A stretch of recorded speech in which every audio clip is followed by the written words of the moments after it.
dijimos que en su etiología el 50% era una disgenesia gonadal. De estos, el más importante, el síndrome de Turner.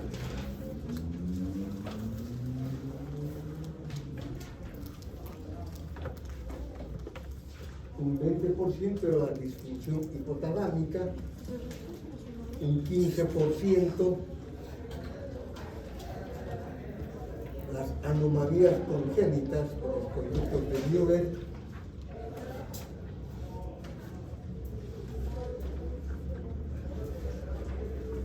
un 5% obstrucción del tracto genital, solo un 5% disfunción pituitaria y el otro 5% desórdenes en los receptores o en la esteroidogénesis. Ahora vamos a ver amenorrea secundaria.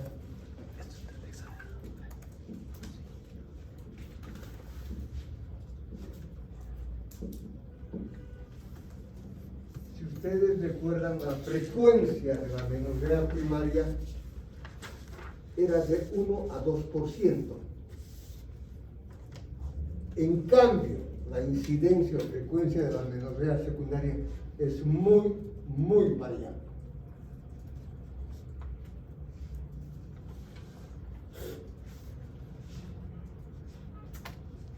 Se considera que existe amenorrea secundaria cuando una mujer previamente presentaba menstruaciones, deja de menstruar por 6 o más meses. Les dije que esta era la última definición que tomó la PIGO, ¿no es verdad? Normalmente hablamos de 3 meses y en la mayor parte de los libros van a leer 3 meses. Pero la definición actual corresponde a 6 meses o más.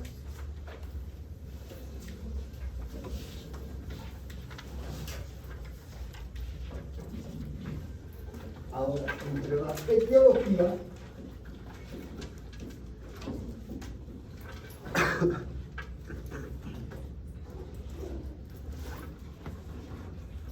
un 35% corresponde a disfunción hipotalámica, un 30% el síndrome de ovarios poliquísticos. Estoy aclarando, síndrome, no ovarios poliquísticos. El síndrome de ovarios poliquísticos. Un 20% corresponde a la disfunción pituitaria o hipofisiaria. Fíjense, en la amenorrea secundaria su incidencia de la disfunción pituitaria aumenta 4 veces más, ¿verdad?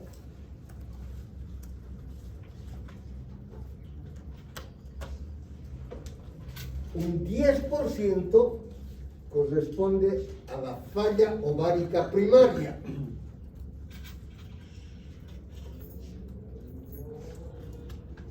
Y un 5% al síndrome de Asherman.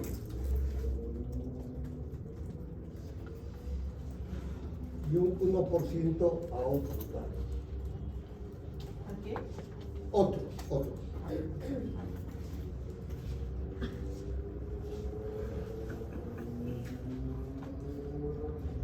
Estudio a la paciente con amenorrea secundaria. Como ustedes se darán cuenta, ya la anamnesis nos va a aclarar directamente si es una amenorrea primaria o secundaria.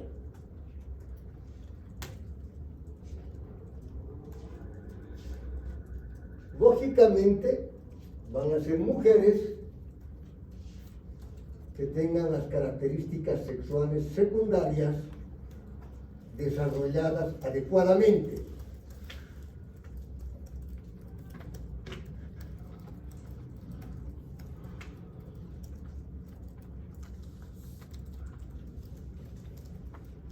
Tenían o tienen todavía un conducto genital permeable.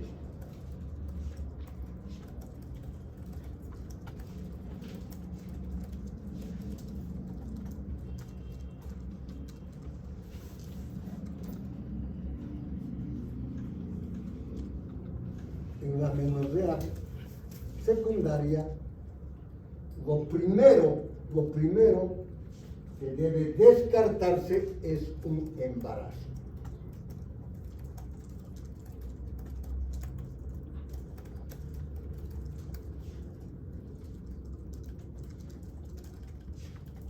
Las causas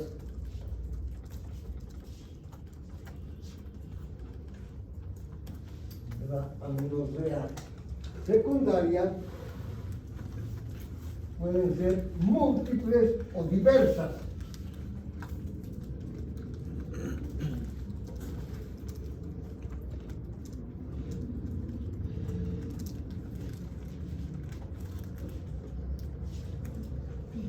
Pueden estar involucrados diferentes órganos. Por ejemplo, el hipotálamo, la hipófisis, los ovarios, el endometrio, las suprarrenales y la tiroides. Entonces vamos a ver las diferentes causas entre las hipotalámicas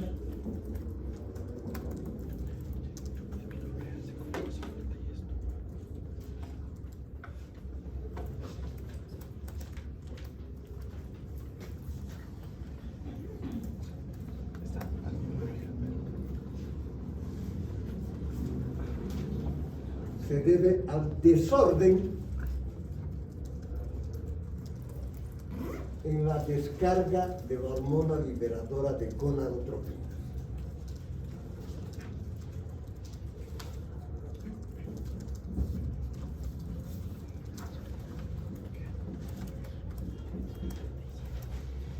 Esta hormona es fundamental, se libera en pulsos y con una amplitud bastante precisa. Por ejemplo, lo hace de esta forma.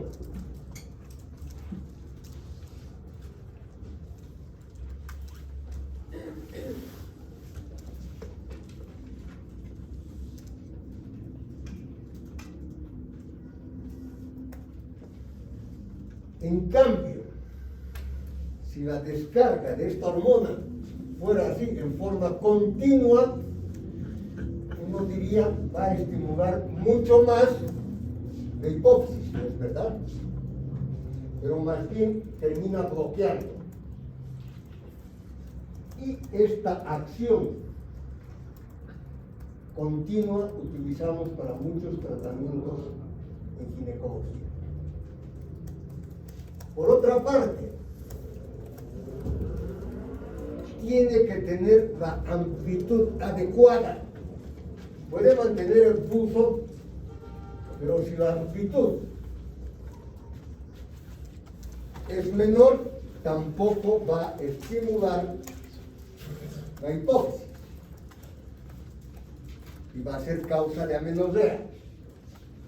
Ahora, si la amplitud fuera mayor, también bloquea la hipófisis. Por tanto, es fundamental que la descarga de hormonas liberadoras de gonadotropinas tenga un pulso y una amplitud muy adecuada.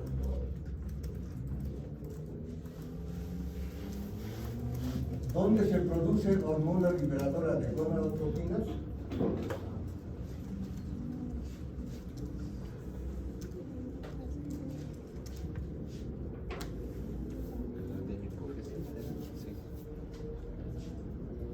otra parte, otra causa hipotalámica es la desnutrición.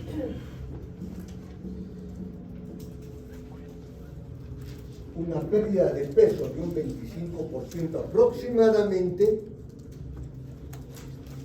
provoca amenorrea. El ejemplo clásico es la anorexia nerviosa.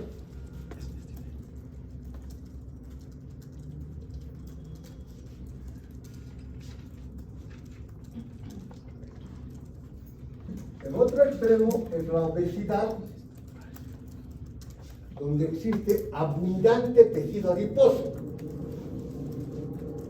Esto va a hacer que los andrógenos se conviertan en estrógenos a nivel del tejido adiposo y va a hacer que existan niveles persistentes de estrógenos que van a bloquear la descarga de FSH-LH.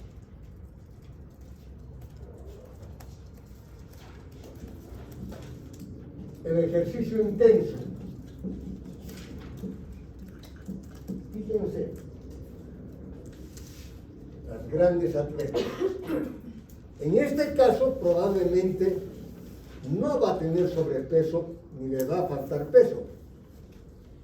Es muy probable que su índice de masa corporal sea muy adecuado. Pero en estas mujeres es puro músculo, prácticamente no hay tejido adiposo. Y para mantener la menstruación se requiere un nivel crítico de tejido adiposo. Ni mucho ni poco.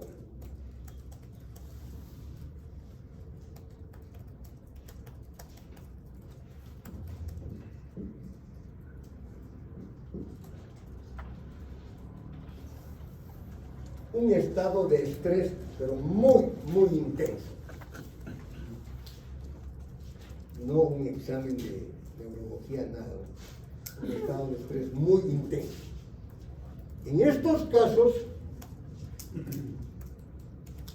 ¿qué hace? Se libera mucho cortisol.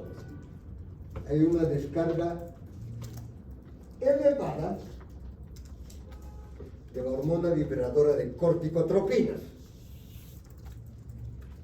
Y esto va a interferir con la descarga normal de FSH y LH por la glándula pituitaria.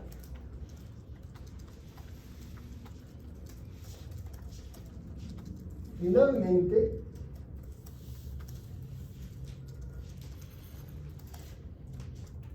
está la disfunción hipotalámica idiopática, de causa desconocida, pero que algunos estudios indican que podría estar dentro de la descarga normal de la hormona liberadora de gonadotropina.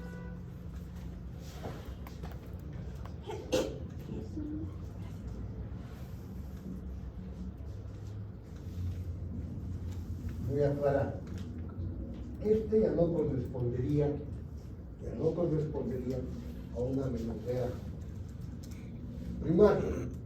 secundaria, es una amenorrea primaria, pero que sí es de causa hipotalámica, es el síndrome de Kalman.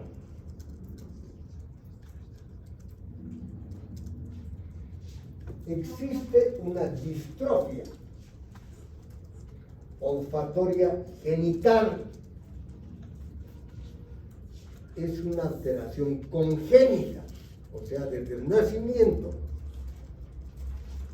Por tanto, van a ser mujeres con cariotipo 46XX, con infantilismo sexual y amenorrea primaria.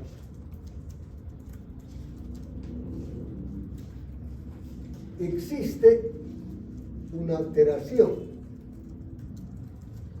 del bulbo olfatorio. Y por otra parte, por su proximidad, también existe una alteración del núcleo arcuato, que es el que va a secretar la hormona liberadora de gonadotropinas. Este es un caso congénito, por tanto de amenorrea primaria, pero sí que está localizado en el hipotálamo. ¿Está claro?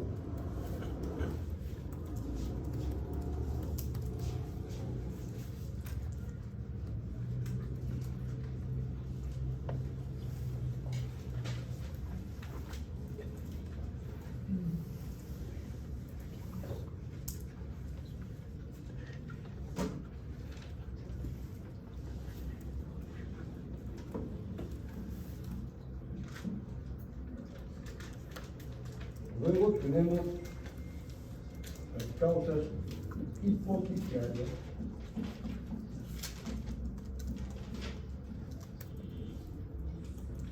como causas. Está lo que corresponde al grupo denominado síndrome adiposo genital.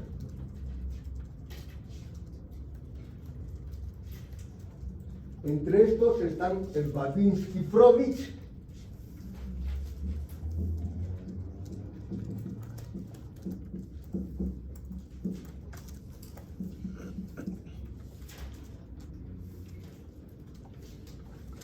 es un síndrome adiposo genital porque existe acúmulo excesivo de tejido adiposo, sobre todo en cintura pélvica, porción superior de los muslos.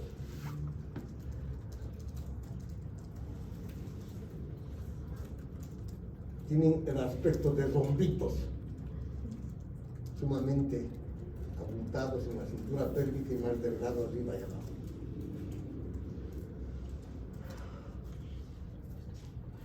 Y lógicamente presentan atrofia genital.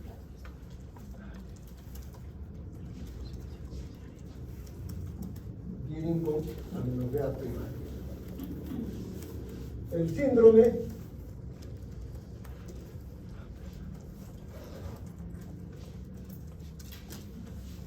de Lawrence-Muth-Wied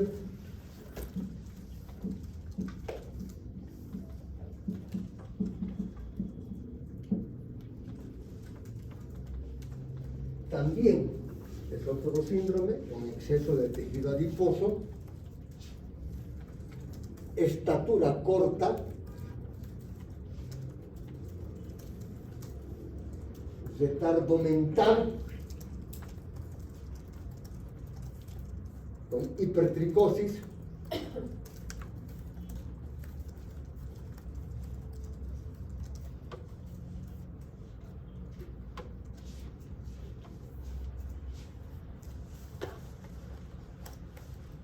luego podemos hablar de los síndromes de amenorrea galactorrea,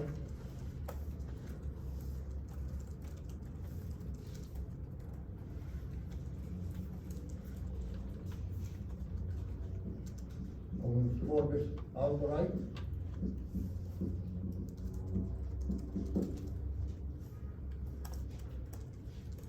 el Argons del Castillo,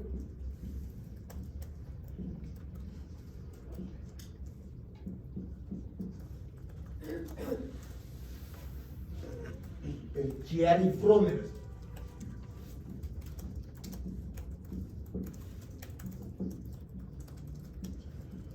todos estos son síndromes. ¿Es Carillo o Castillo? Argons del Castillo, del Castillo. El Chiari-Frommel se caracteriza por amenorrea galactorrea posparto. O sea que hay una secreción láctea en forma patológica, pero se presenta después de un parto.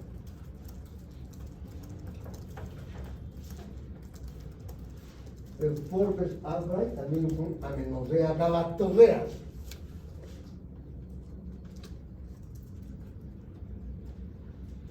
Caracterizado por un adenoma hipoficial. El Argons del Castillo también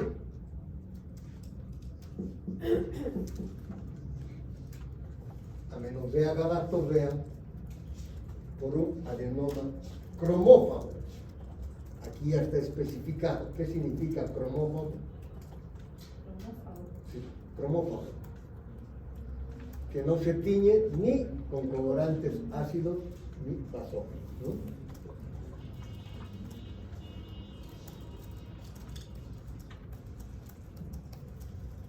Está el síndrome de Sheehan,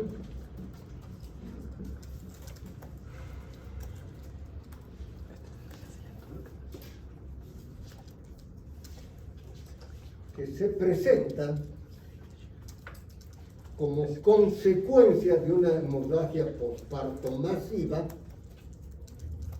que va a provocar necrosis del lóbulo anterior de la hipófisis.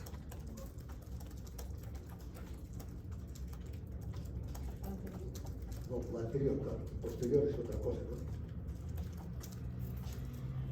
Por tanto, la primera manifestación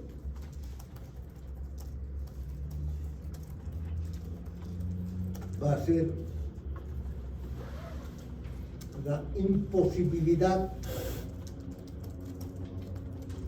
de la lactogénesis. ¿Qué es lactogénesis? ¿Perdón?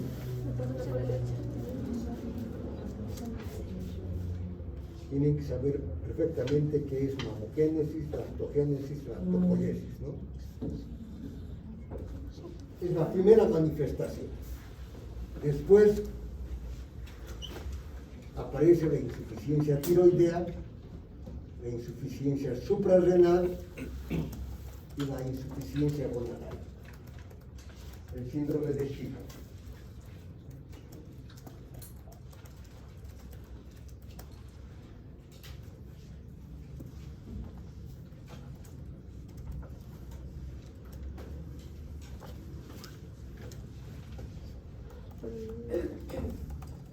El síndrome de Cushing.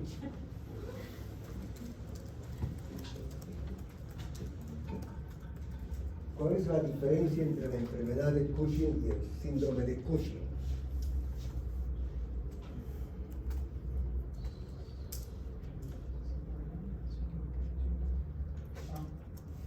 Que la enfermedad de Cushing no es una enfermedad suprarrenal y el síndrome de Cushing está caracterizado por bradicardia, alteración, estaba confundiendo con teoría de Cushing.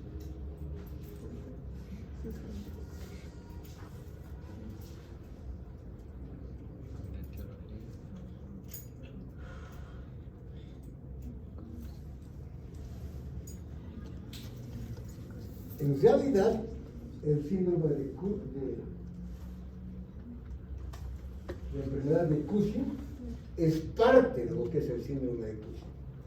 Pero la enfermedad de Cushing, ¿por qué se produce? Por un tumor en la hipófisis que va a producir cantidades elevadas de ACTH y va a estimular la suprarrenal. En cambio, el síndrome de Cushing, fundamentalmente y principalmente por un tumor adrenal directamente. Es la causa más frecuente. Puede ser exógeno, puede ser ectópico también, pero lo más probable es que se trate de un tumor en la misma glándula adrenal o suprarrenal.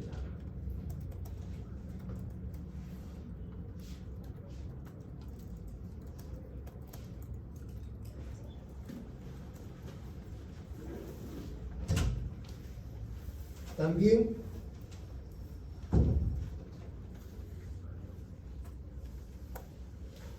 el síndrome de vasilla turca vacía.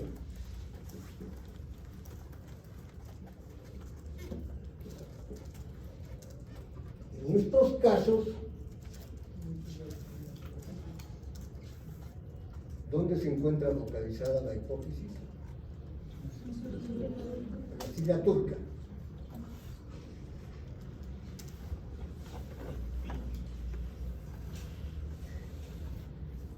En estos casos, la bolsa de Zate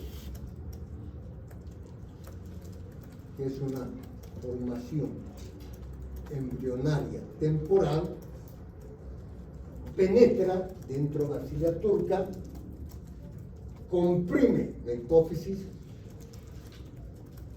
y hace que sea una hipófisis no funcional. Y además de que está desconectando del hipotálamo, porque funcionan en forma muy coordinada hipotálamo hipófisis. ¿Es verdad?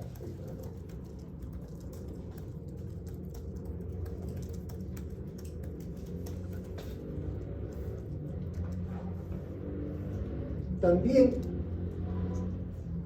entre las causas hipofisiarias,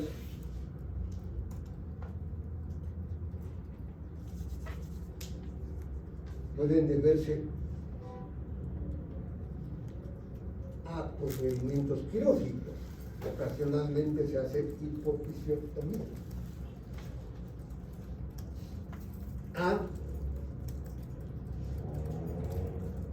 Como consecuencia de radiaciones actínicas.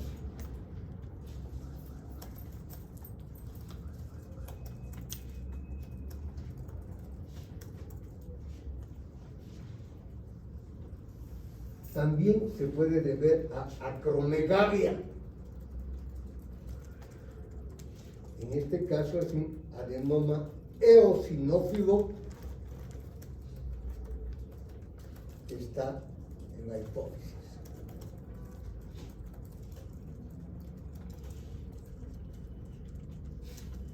También se puede deber a un craneofaringioma.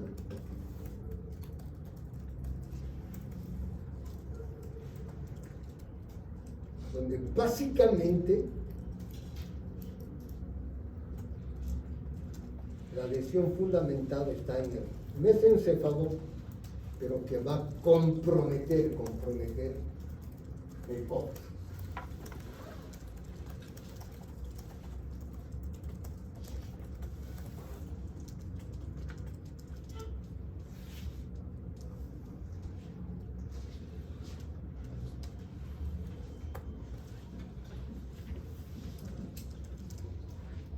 Las causas ováricas.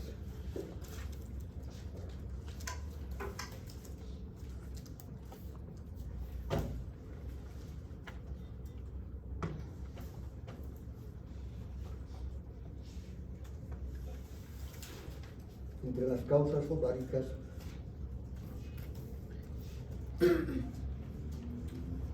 está la insuficiencia ovárica primaria, donde existe agotamiento folicular. Prácticamente desaparecen en forma muy temprana los folículos.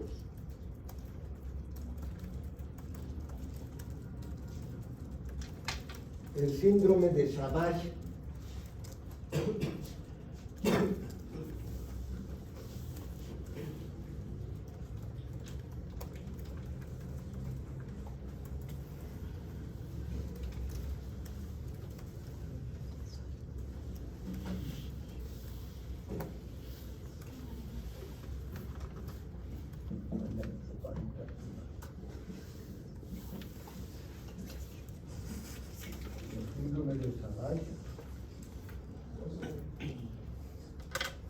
o síndrome de resistencia a las gonadotropinas. En estos casos existen folículos,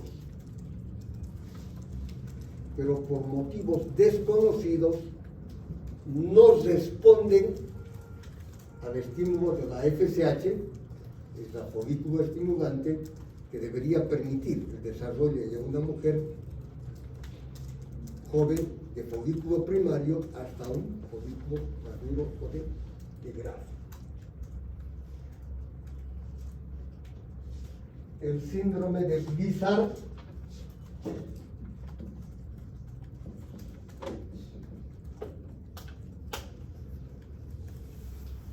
que corresponde a la oforitis autoinmune. Oforitis. En este caso se producen anticuerpos contra las células de la granulosa. ¿Qué producen las células de la granulosa en el ovario? Los estrógenos. Contra las células de la teca, que producen las células de la teca, los andrógenos. E inclusive pues, anticuerpos contra los ovogones u ovocitos. O sea que daña terriblemente. Esto puede presentarse después de una parotiditis.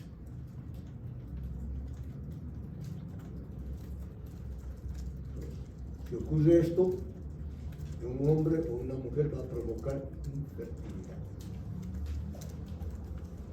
En los hombres provoca azospermia.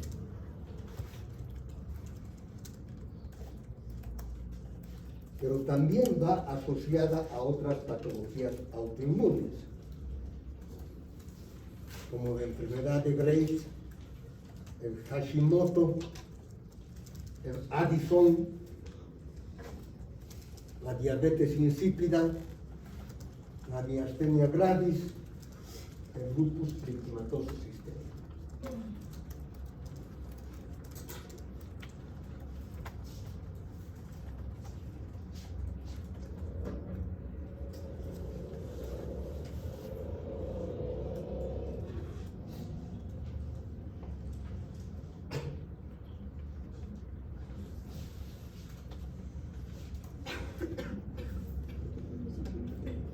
También pueden deberse las radiaciones, pueden dañar terriblemente los ojos. En una mujer joven que requiere radioterapia es un problema, sobre todo en una mujer joven con cáncer de cervix.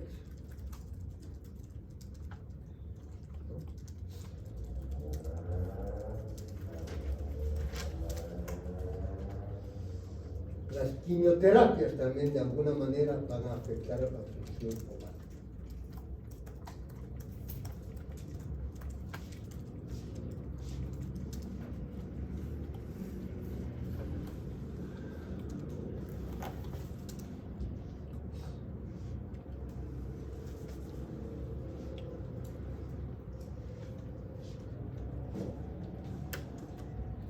Por otra parte están las causas uterinas o endometriales.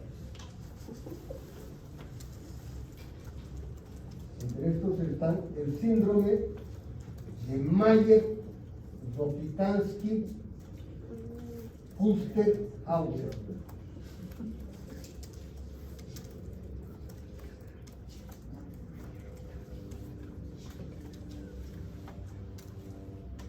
Entonces, en estos casos no existe desarrollo congénito de los conductos del mioder o paramesonéfricos. Por tanto, estas mujeres no van a tener trompas, no van a tener útero y no van a tener 2/3 superiores de la vagina. Pues como no hay útero, no va a haber menstruación.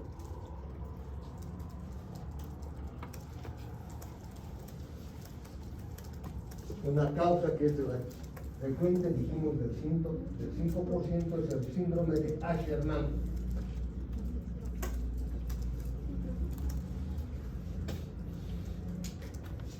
En estos casos se produce adherencias o sinequias dentro de la cavidad uterina. Generalmente ocurre como consecuencia de abortos provocados con un curetaje excesivo que va a dañar el tejido endometrial, o el procedimiento desencadene un proceso infeccioso como la endometritis.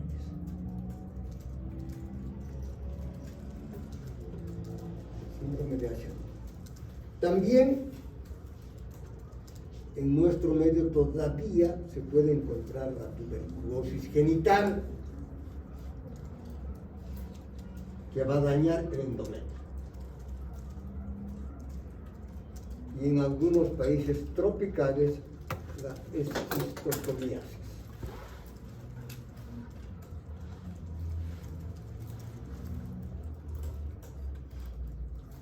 Que son las lombrices parasitarias que van a destruir el endometrio. En nuestro medio prácticamente no, pero sí todavía hay tuberculosis genital.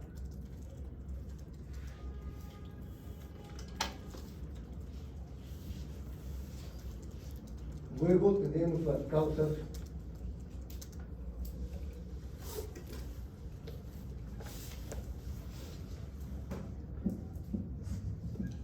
adrenales,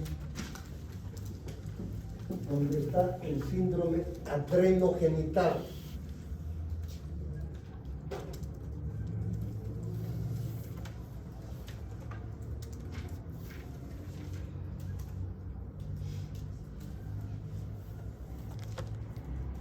Fíjense, estoy hablando del síndrome adrenogenital. Entonces está tomando en cuenta las adrenales o glándulas suprarrenales. En cambio, los otros eran adiposos genitales.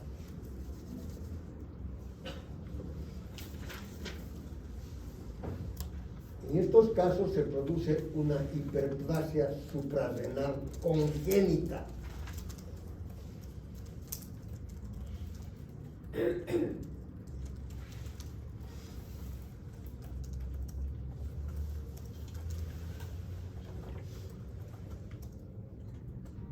Y al existir de hiperplasia suprarrenal congénita, a nivel de la capa reticular de la corteza adrenal, se estimula la producción de andrógenos.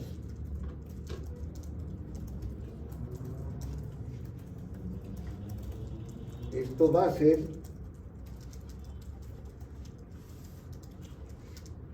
que estas recién nacidas tengan clitoromegalia, tengan fusión de los labios mayores,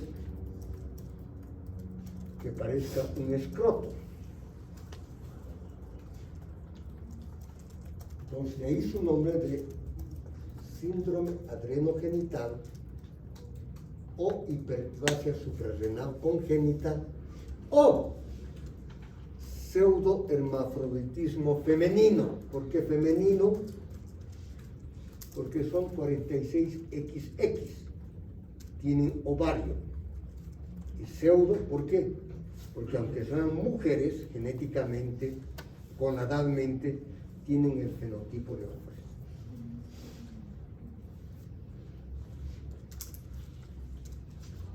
Y este es un problema serio en recién nacidos. Recuerdan que cuando hablamos del corpúsculo de Barr, las primeras clases de ginecología, este es un caso donde hay que utilizar. Porque si no, no puede asignar el sexo, decir es hombre cuando realmente era mujer. Con la clitoromegalia, la fusión de los labios.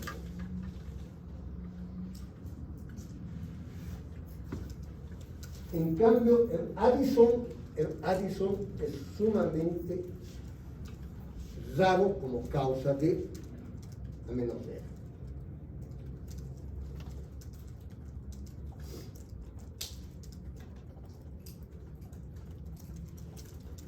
Me acordé. Aquí el síndrome de Prader-Willi.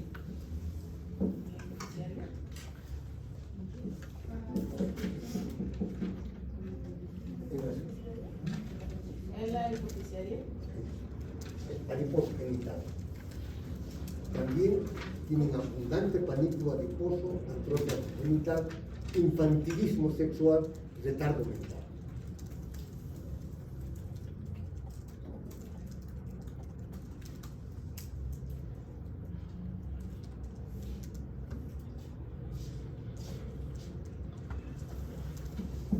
Otras tiroideas. El hipotiroidismo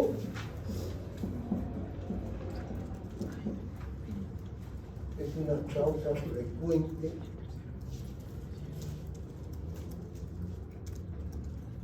de trastornos menstruales amenorrea.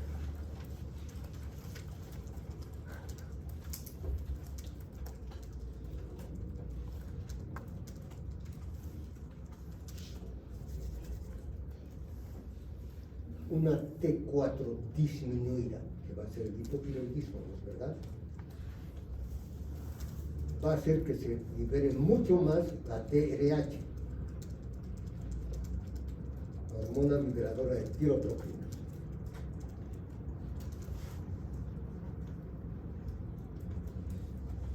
Esta hormona liberadora de tirotropinas va a estimular la producción de TSH, pero al mismo tiempo estimula la producción excesiva de prolactina. ¿Excesiva de qué, no? Prolactina.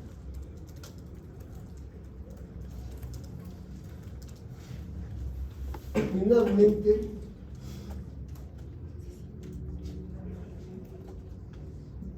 está el síndrome de Morbis,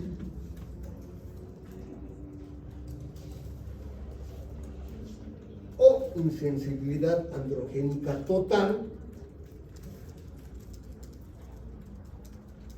o llamado también síndrome de feminización testicular,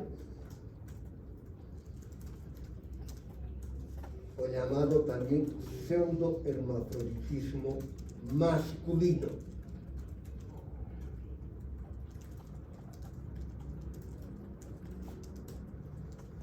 Es una alteración cromosómica.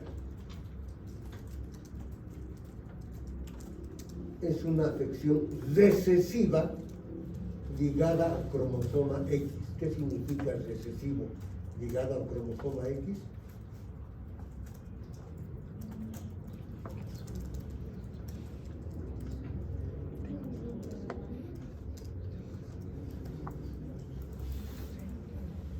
En estos casos, dijimos que el problema radica en la falla de los receptores andrógenos. Es pseudohermafroditismo masculino porque tienen como gónadas, tienen los testículos, producen testosterona en niveles normales, pero como no hay receptores para que funcionen, la testosterona en el tejido adiposo se convierte en estrógenos, y los estrógenos hacen que estas personas, aunque sean hombres 100%, 46XY, con testículos y con testosterona, estos andrógenos se convierten en estrógenos y estimulan el desarrollo de las características sexuales secundarias femeninas. Tienen un timbre de voz delgado,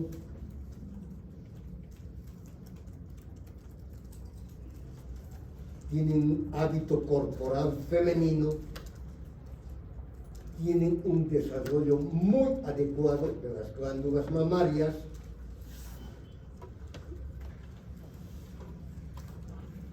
carecen o tienen muy escaso vello pubiano y vello axilar, porque el desarrollo del vello pubiano y axilar es una expresión de los andrógenos.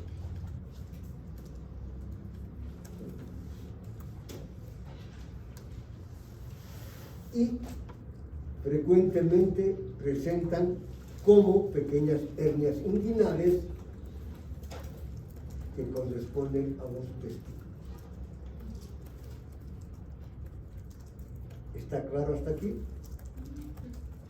Muy bien. Entonces, ahora vamos a tener tiempo. En este síndrome hay una falla de los receptores de qué? De andrógenos. El andrógeno más conocido es la testosterona. No se olviden que les dije, el andrógeno más potente es la hidrotestosterona. Los otros andrógenos son la androstendiona,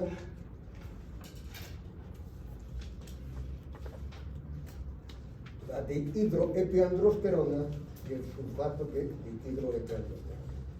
Esos son los 5 andrógenos. Pero es fundamental la testosterona. Y aunque la dihidrotestosterona es mucho más potente.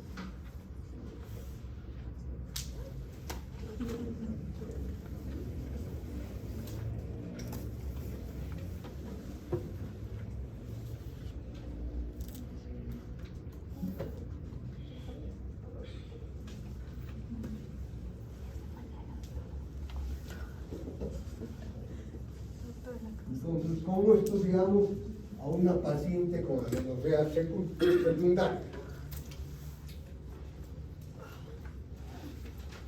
Lo primero que debemos hacer, estamos hablando ahora de secundaria específica, es descartar un embarazo.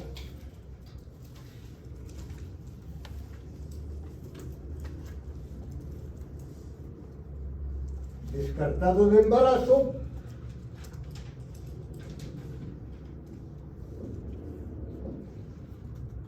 muy fácil, pedimos la PTHCG. Luego, solicitamos dosificación de TSH y prolactina.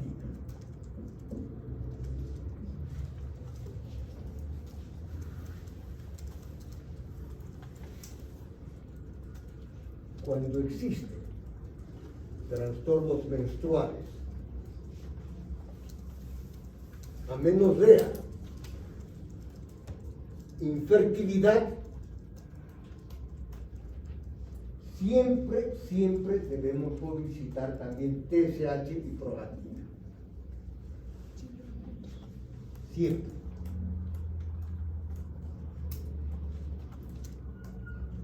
Y hacemos la prueba de la progesterona.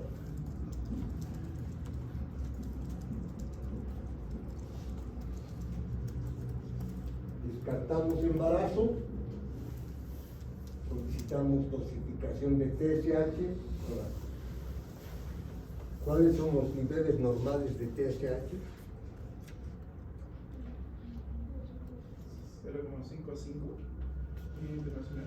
Más o menos 0,37 a 4.7, algunos dicen 0,5 hasta 5, ¿no? De acuerdo. ¿En qué unidades? Miliunidades internacionales por ml. Prolactina. ¿Cuáles son los valores normales de prolactina? Recuerdan que hemos llevado las primeras clases de ginecología. Menor de 20 nanogramos por ml. ¿No? Bueno. Para que ustedes recuerden,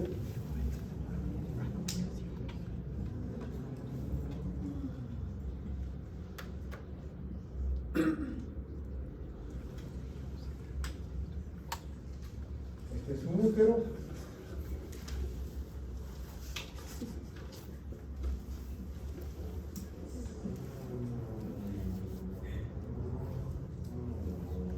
Y este es el endometrio.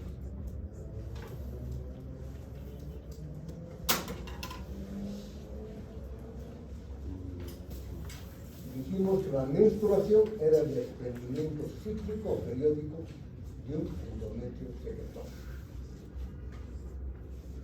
Entonces, lo primero que tiene que hacer el endometrio después de cada menstruación es proliferar. Porque cae, lo único que queda es la capa basal, es como la raíz que queda. Para que el endometrio vuelva a proliferar después de cada menstruación, se requiere una hormona. Y esta hormona se produce en los ovarios. fundamentalmente en los folículos y específicamente en las células granulosas, las células de la granulosa que están en los folículos. Y esta hormona son los estrógenos, básicamente el estradiol. El estradiol va a hacer proliferar el endometrio. Una vez, y para que se produzca estrógeno, tiene que haber desarrollo folicular, y para eso tiene que actuar la hormona FSH, folículo estimulante. Una vez que prolifera el endometrio, tiene que actuar la progesterona, otra hormona que se produce inmediatamente después de la ovulación. Y para que ovule se requiere la LH, la hormona luteinizante, y lo que queda después de la ovulación de este folículo es el cuerpo lúteo, y el cuerpo lúteo es el que produce la progesterona. Y ambas hormonas entonces van a actuar sobre el endometrio. Pero recuerden que el endometrio y los ovarios están en la cavidad pélvica, aquí abajo, ¿no es verdad? Pero ¿quién va a controlar a los ovarios? Es la hipófisis, y lo hace a través de dos hormonas, la FSH y la LH. Como actúan sobre las gónadas, porque los ovarios son gónadas, la mujer, testículos en el hombre, se llaman gonadotróficas.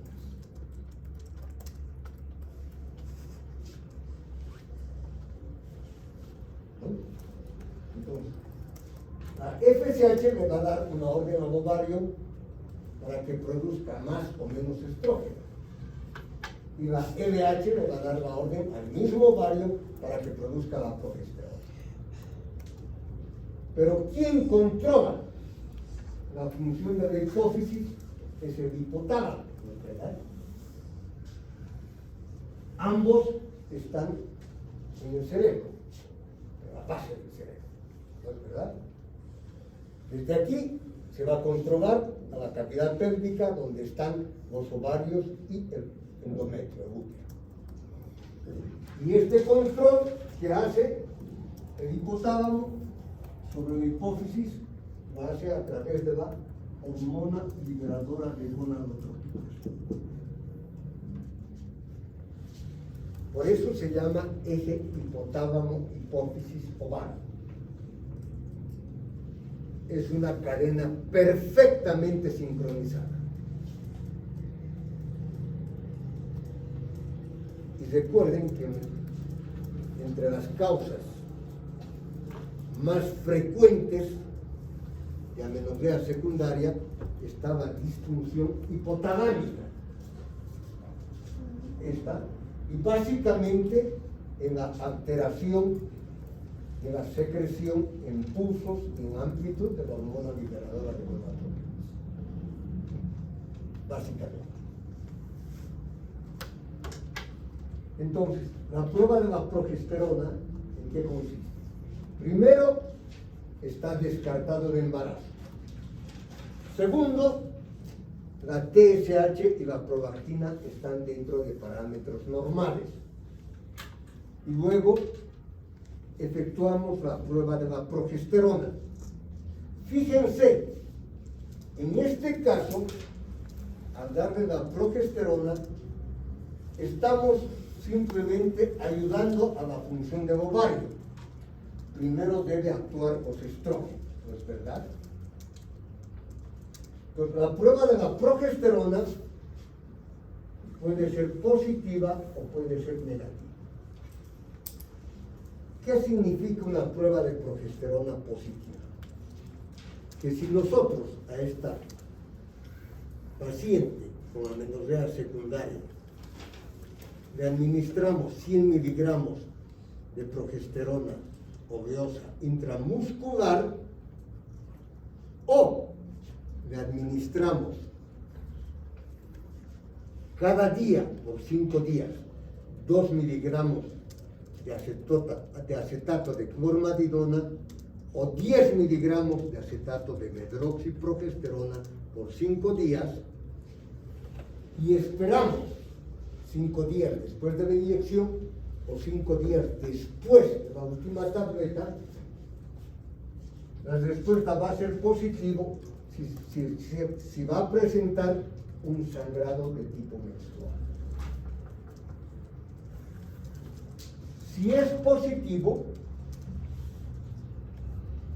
porque le estamos ayudando un poquito, solo con la progesterona, parte de lo que debía hacer los ovarios.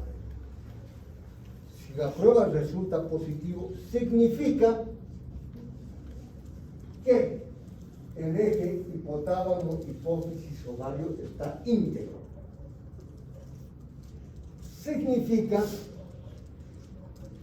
que existe un endometrio capaz de responder a los estímulos hormonales, ¿verdad? Y significa, lógicamente, que las vías genitales están permeables.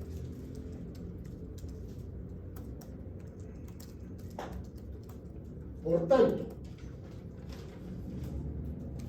significa que el ovario está funcionando parcialmente, porque la progesterona ha actuado donde ya inicialmente ha actuado los estrógenos, el estradiol, que ha hecho proliferar. Entonces significa que existe una acción gonadal, aunque no completa, pero existe. También implica que existe un estímulo gonadotrópico, que por lo menos ha permitido el desarrollo folicular hasta el nivel de antro, no completamente por lo menos, y por eso ha podido producir estrógenos. Y también significa que ha habido estímulo de la hormona liberadora de gonadotropinas para una secreción basal adecuada de las gonadotropinas. Entonces, cuando la prueba de la progesterona es positivo, básicamente se trata de un problema anovulatorio. Y que la falla está en los mecanismos de retroalimentación.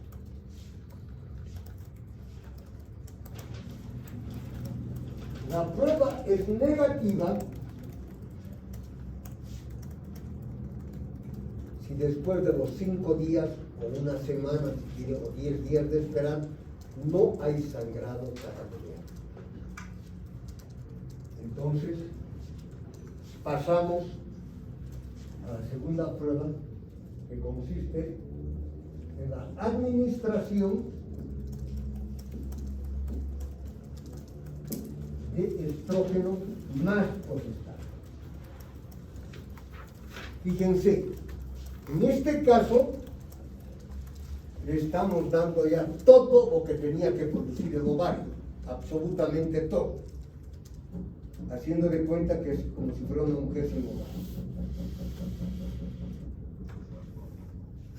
Entonces le damos estrógenos, generalmente estrógenos conjugados naturales, 1.25 miligramos por 21 días vía oral. Y con eso lo que estamos tratando de hacer es hacer proliferar el endometrio, ¿no es verdad? Estamos dando estrógenos. Y los 5 últimos días, o sea, del día 17 al día 21, añadimos 10 miligramos de acetato de medroxiprogesterona. Y con eso estamos tratando de hacer secretar el endometrio.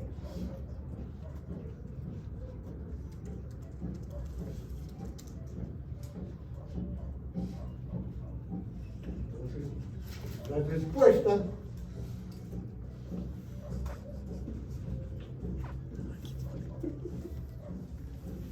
casos puede ser negativa o puede ser positiva. Negativa, ¿qué significa? Igual, terminamos de administrar la última tableta y tenemos que esperar como 5 días a 7 días. No es que damos la última tableta inmediatamente, como las pastillas anticonceptivas. Se da, hay que esperar unos días para el sangrado tipo menstrual.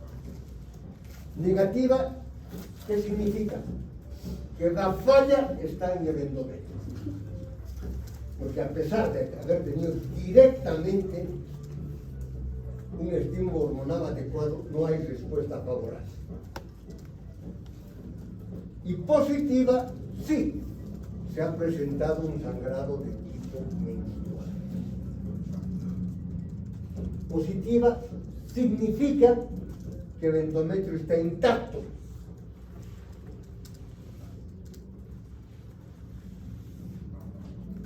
Y que por lo tanto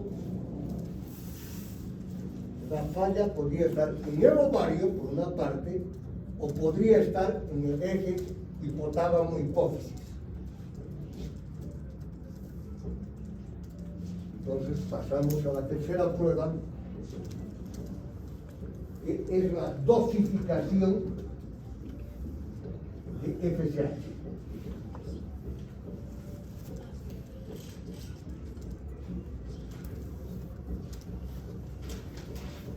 Las posibilidades pueden ser una FSH elevada o una FSH disminuida.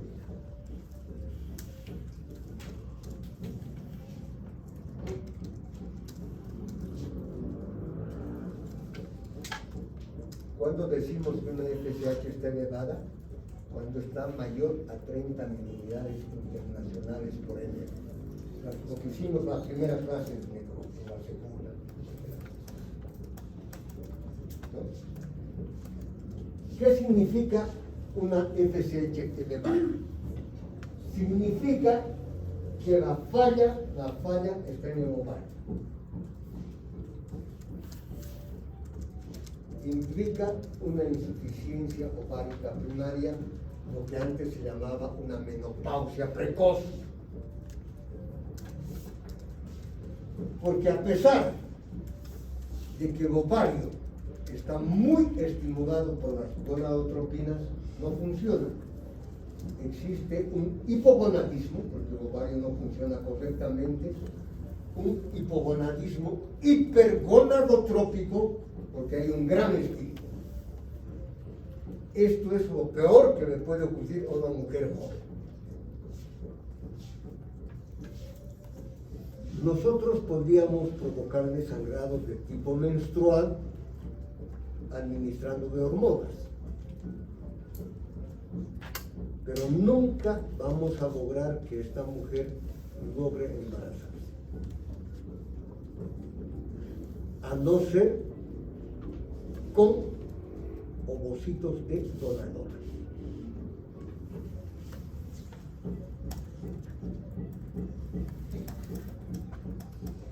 Pero sí podríamos lograr que tenga un sangrado de tipo menstrual.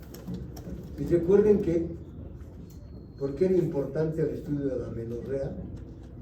Porque dijimos que para algunas mujeres es incómodo, molestoso, doloroso y puede interferir durante algunos días con sus actividades cotidianas normales. ¿Recuerdan? ¿Recuerdan a Ana Frank? ¿No? A pesar de todo, porque está asociado con atrofia genital, osteoporosis, infertilidad, disfunción mayor social, psicosexual, y en algunos casos con hiperplasia y cáncer de endometrio. Sería mejor que no baje, ¿no? Eso sí, para algunas mujeres. Pero sí o sí, debe bajar. La enfermedad reproductiva, ¿no? Si está elevado, es lo peor que le puede ocurrir a una mujer. Si la FSH está disminuida, significa que el ovario no está funcionando porque no tiene la orden hipofisiaria adecuada. No hay gonadotropinas en concentraciones adecuadas. Y por tanto, en estos casos, la falla podría estar ya sea en el hipotálamo o en la hipófisis.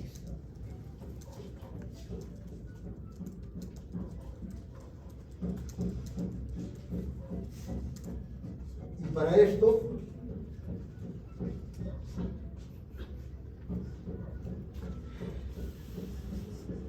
hacemos la administración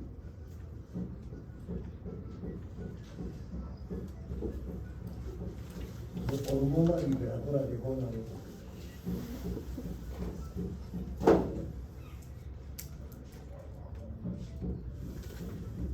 La prueba puede ser positiva o puede ser negativa. En lo que estamos administrando y desde ayer.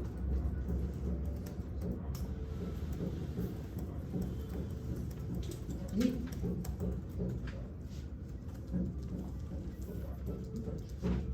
previamente hacemos una dosificación en sangre de la hormona liberadora de gonadotropinas. Con eso tenemos el nivel basal de gonadotropinas. Luego administramos 100 microgramos de hormona liberadora de gonadotropinas.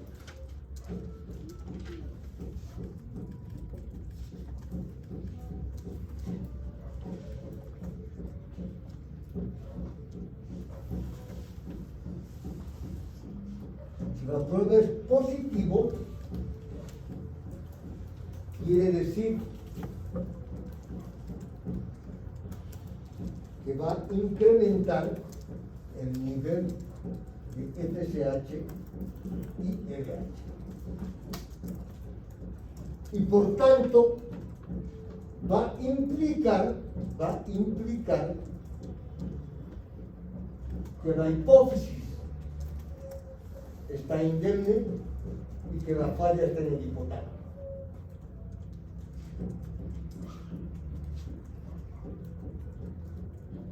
Entonces, la hipófisis no ha funcionado correctamente porque no había la orden de hormona liberadora de gonadotropinas.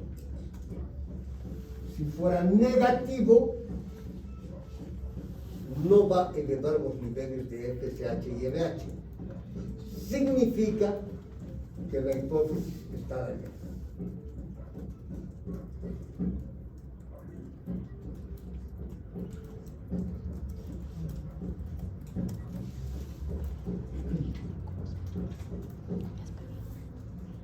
Entonces no va a aumentar la FSH y LH. Pero también en todos estos casos, menos cuando está dañado el ovario, nosotros podemos lograr que esta mujer tenga sangrados de tipo menstrual cada mes administrándole hormonas. Podemos lograr. Inclusive podemos lograr que esta mujer ovule y pueda embarazarse. Pero para eso tuviéramos que darle menotropinas.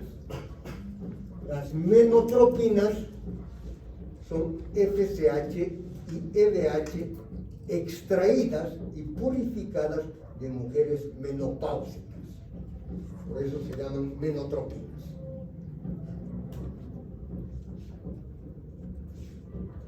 Aunque ahora ya hay directamente más puro la FSH recombinante obtenida por ingeniería genética.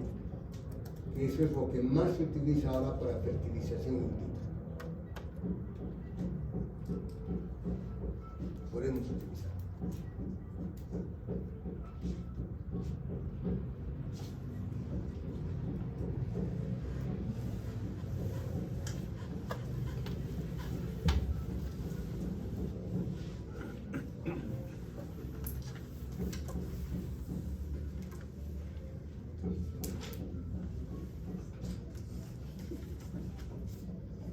cuando la prueba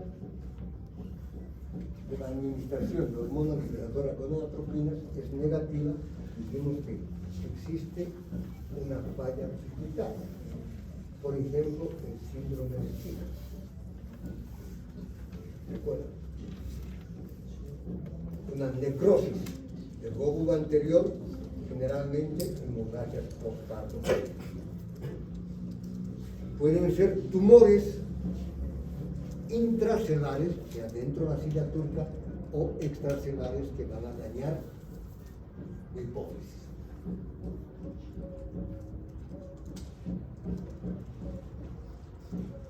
En cambio, cuando la prueba es positiva, significa que la falla está en el hipotálamo. Y puede deberse a esta falla con niveles normales de prolactina o niveles elevados de prolactina.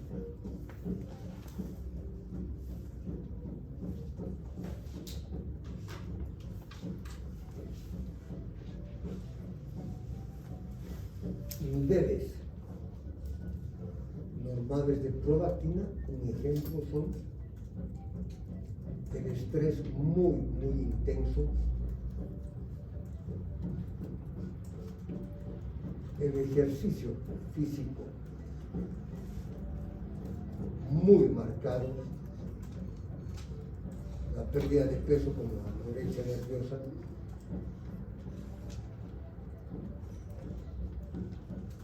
la obesidad.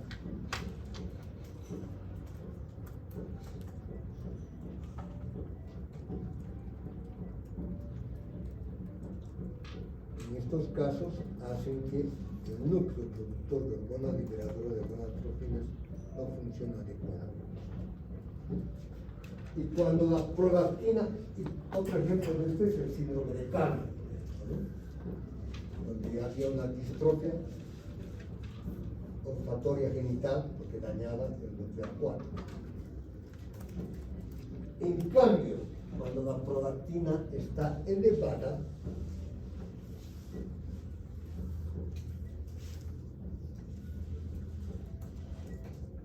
a nivel del hipotálamo, significa que existe un compromiso del núcleo que produce la dopamina.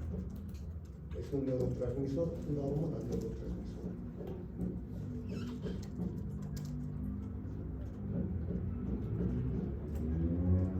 Porque la dopamina inhibe la producción de la prolactina por la hipófisis anterior. Inhibe. ¿Y cuál es el núcleo que produce la dopamina? Es el mismo núcleo que produce la hormona liberadora de gonadotropinas, o sea, el núcleo arcuado.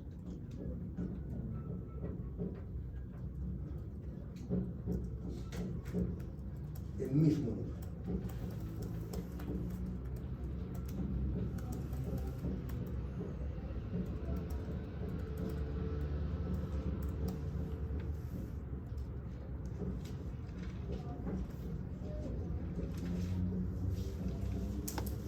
Está claro, nosotros podemos perfectamente localizar dónde está la falla.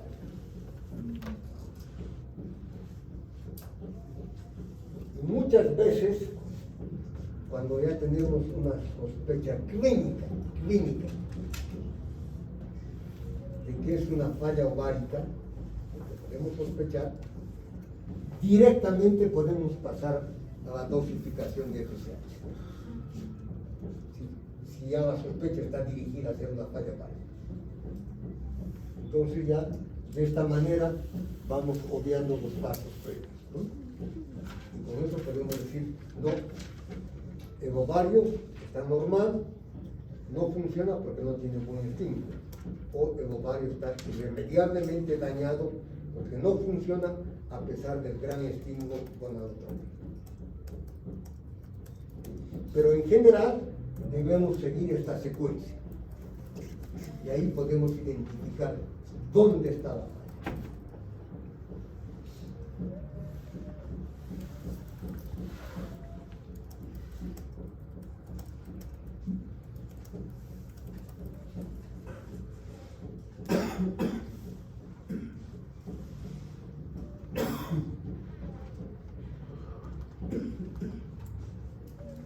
Así explicado parece muy sencillo, pero muchas veces es un verdadero desafío para el ginecólogo. Verdadero. Recuerden que por definición la amenorrea también le corresponde al endocrinólogo, porque su campo estudia las glándulas, estudia las hormonas, pero con la diferencia de que la mujer prefiere ir al ginecólogo antes que al endocrinólogo. Por tanto, tenemos que ver igual o más que los endocrinólogos, por lo menos en esta parte. Y también debemos estar debidamente capacitados en conocer la función tiroidea y la prolactina. Interfiere mucho con el ciclo menstrual y con la fertilidad.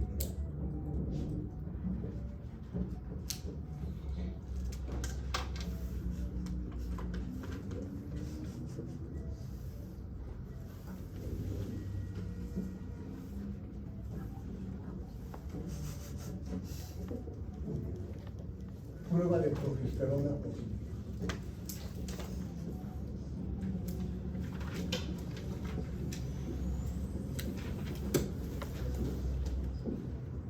Progesterona se abrevia como P4, que vamos a ver por qué motivo cuando veamos esteroidogénesis.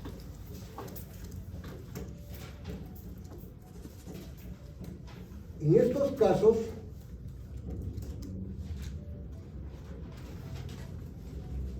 decíamos que estaba íntegro el eje hipotálamo ovario. Decíamos que había un endometrio que respondía adecuadamente al estímulo hormonal. Y decíamos que la falla estaba en los mecanismos de retroalimentación. Básicamente en el feedback negativo.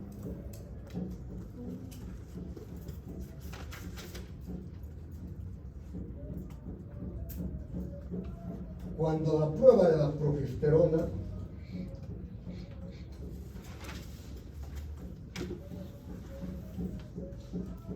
es positiva, hay que ver cómo están los niveles de prolactina.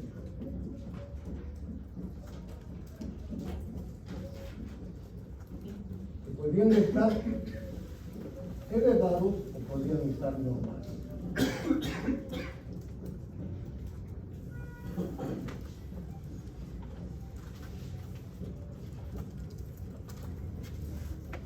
¿Cuáles son las causas de hiperprolactinemia? Los adenomas hipoficiales.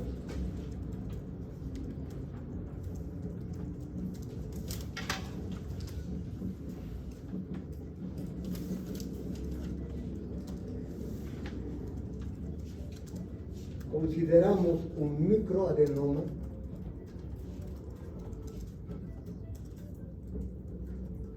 cuando este tumor es menor a 10 milímetros y es un macroadenoma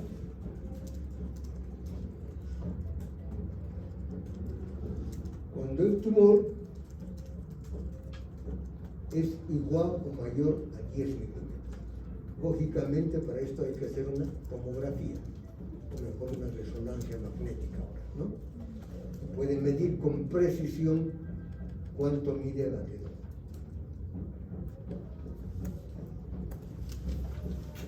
Generalmente los adenomas producen concentraciones mayor a 100 nanogramos por ml. Se puede tratar de un tumor.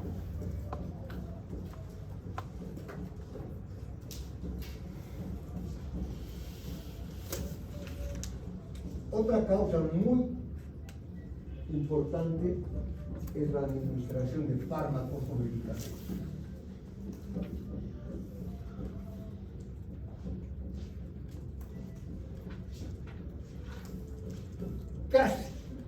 Casi todos los antidepresivos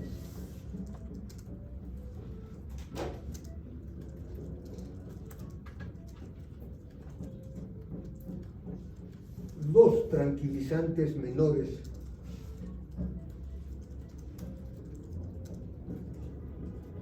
que son todo el grupo de las benzodiazepinas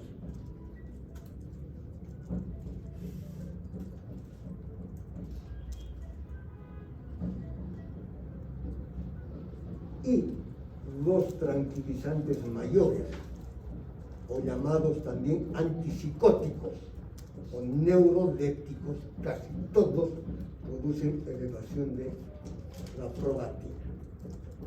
Y dijimos que la prolactina bloquea el eje hipotálamo-hipófisis.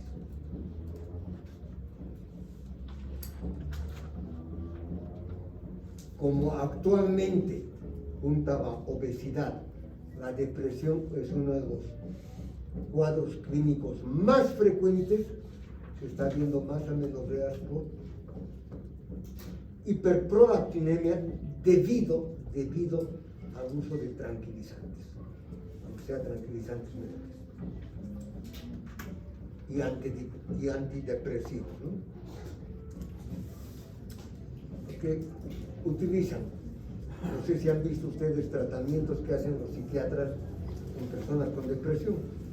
Utilizan antidepresivos, utilizan tranquilizantes menores, por ejemplo el Neuril, utilizan antipsicóticos. Les prescriben los tres. Lógicamente va a provocar hiperprolactinemia. Aunque lógicamente la menorrea es el mal menor en estos casos, ¿no? Porque con una depresión mayor quieren hasta suicidarse, ¿no es cierto? La menorrea tendría casi sin importancia. Pero no se olviden que estos medicamentos producen. También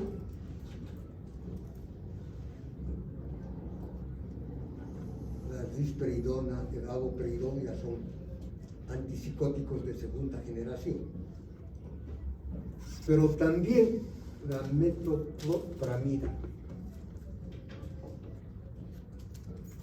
que es un antiemético, gastrocinético, y viene con muchos nombres comerciales, como el famoso Adequano, que inclusive utilizamos en mujeres embarazadas, ¿no?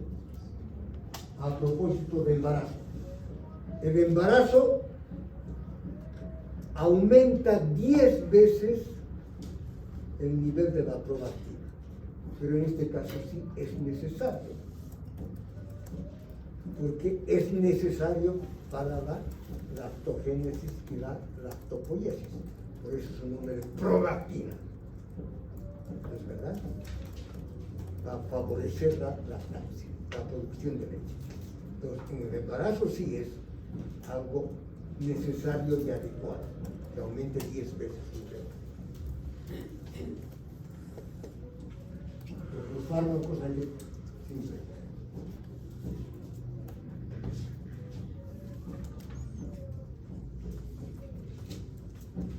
Otra causa son las lesiones de la partida costal, que en algunos casos va a lesionar y estimular a los nervios intercostales, y estos van a hacer que se produzca mayor cantidad de prolactina.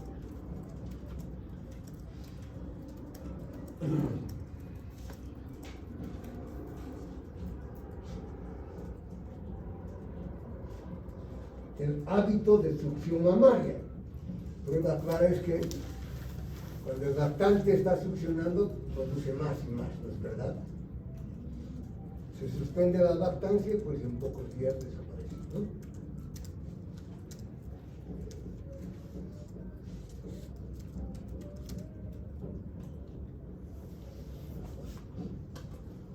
¿Y cuál es el tratamiento para la hiperprolactinemia?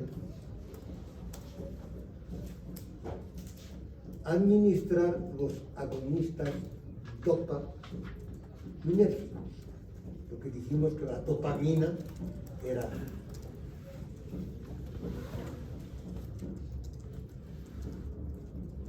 la hormona, que también es un neurotransmisor, la que inhibía la liberación de dopamina. Entre estos está la bromoergocriptina, que se administra a una dosis de 2.5 miligramos vía oral cada 12 horas en forma diaria y por el tiempo necesario. Tiene efectos colaterales mortales.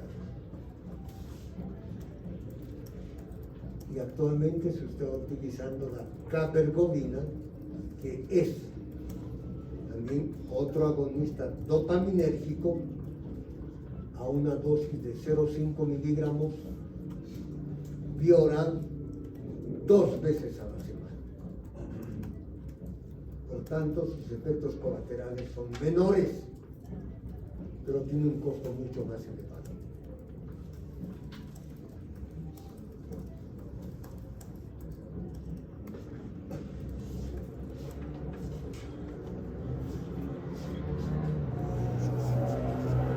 Prueba de la progesterona es positivo, la normal.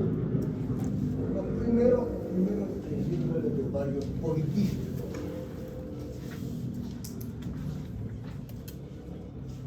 Descrito por primera vez por Stein y Leventhal en 1935.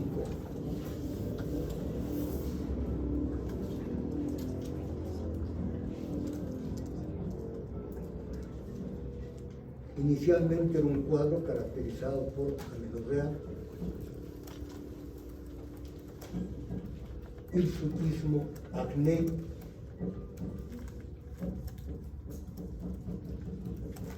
sobrepeso y lógicamente ovarios aumentados de volumen con presencia de pequeños y múltiples imágenes quísticas subcapsulares.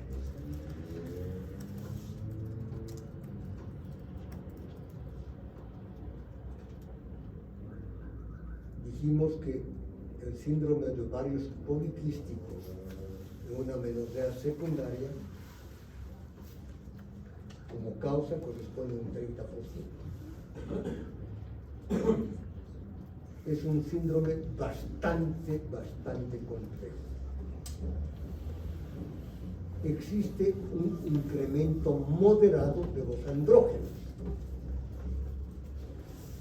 La marca principal es una elevación de la LH y la relación LH-FSH está incrementada. Por otra parte, existe frecuentemente una resistencia a la insulina. Y este síndrome puede dar origen al síndrome de hiperandrogenismo, resistencia a la insulina, acantosis nígrida.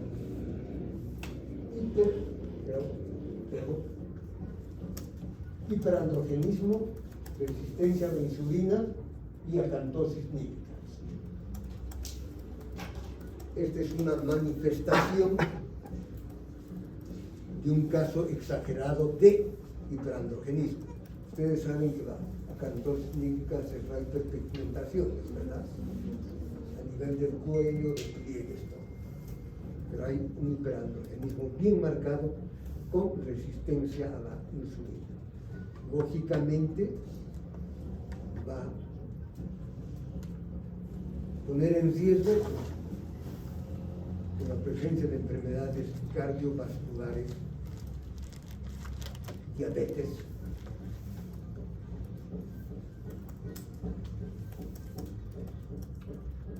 alteraciones lipídicas, todo eso.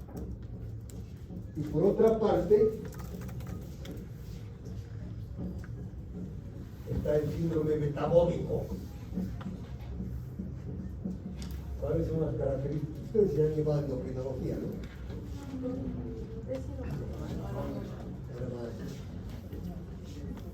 ¿Por qué se caracteriza el síndrome metabólico? Que tiene 5 parámetros y con 3 se hace ya diagnóstico. Cintura pélvica igual o mayor a 35 pulgadas.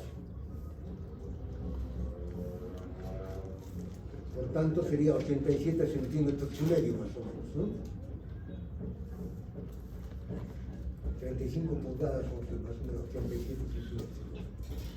Creo. Multipliquen por 2.54. Presión arterial igual o mayor a 130/85.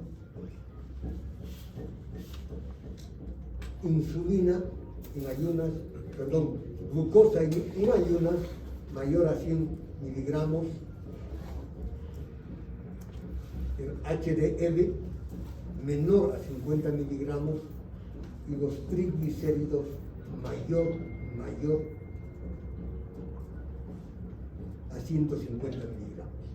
Con 3 de esos 5 parámetros ya tenemos el síndrome metabólico asociado al síndrome de ovarios poliquísticos.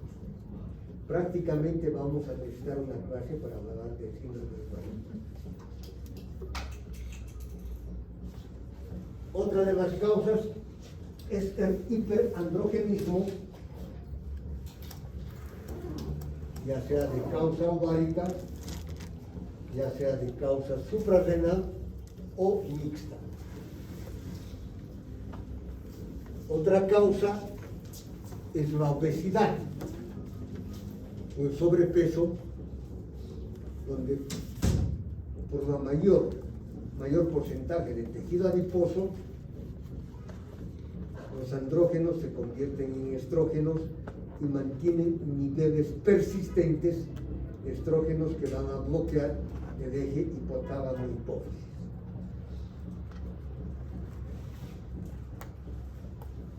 Y otra causa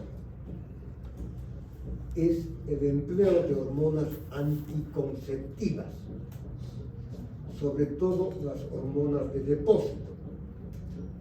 Ustedes han debido escuchar que cuando se utiliza Depo-Provera, después de 2 o 3 aplicaciones trimestrales, les dejan amenorrea, ¿verdad? Meses que no les va. Lo mismo, es frecuente ahora que cuando utilizan los implantes subdérmicos, que son hormonas también, muchas presentan amenorrea. ¿Alguna pregunta hasta aquí? Con este tema sería suficiente para el tercer parcial, ¿no? ¿A propósito del tercer parcial cuál es?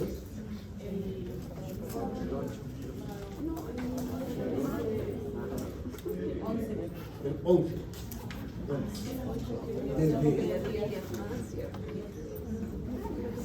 A partir del segundo parcial, ¿no? Muy bien. ¿Alguna pregunta, alguna duda?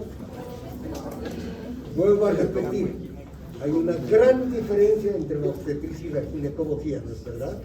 Y cada vez va a ser más y más y más.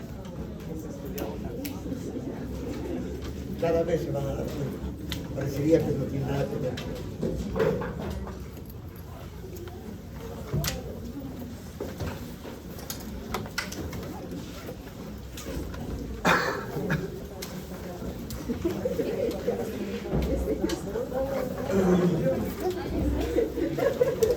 Este es un tema que frecuentemente entra a examen de competencia profesional. El otro tema es el hiperandrogenismo, el que casi siempre se sorprende